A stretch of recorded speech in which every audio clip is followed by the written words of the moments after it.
हजरत अबू दरदा रज़ियल्लाहु ताला अन्हु इस रिवायत को नकल फरमाते हैं, हुजूर सल्लल्लाहु ताला अलैहि वसल्लम ने इरशाद फरमाया, रोजे क़यामत कुछ लोग ऐसे उठाए जाएंगे जिनके चेहरे पुर अनवार होंगे, जिनके चेहरे नूरानी होंगे। फिर हुजूर अलैहिस्सलाम ने इरशाद फरमाया, वो मोतियों के मिंबरों पर बैठे होंगे और लोग उन पर रश्क करेंगे, ना वो अंबिया में से होंगे और ना ही शुहदा में से होंगे।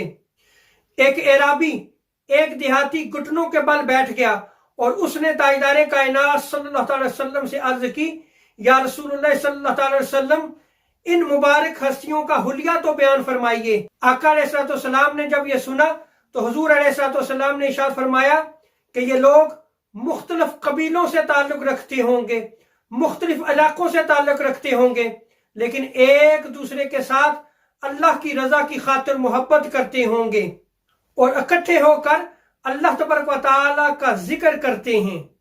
इस रिवायत में गौर करें, आका अलैहिस्सलाम ने दो चीजों का जिक्र फरमाया है। क़यामत के दिन वो लोग जिनके चेहरे नूरानी होंगे, जिनको नूरानी मिंबर अता किए जाएंगे, उनकी दो सिफात हैं। एक सिफत ये है कि वो एक दूसरे के साथ अल्लाह की रजा की खातिर मोहब्बत करते हैं, और दूसरी सिफत ये बयान की गई है कि वो इकट्ठे होकर अल्लाह तबारक व तआला का जिक्र करते हैं।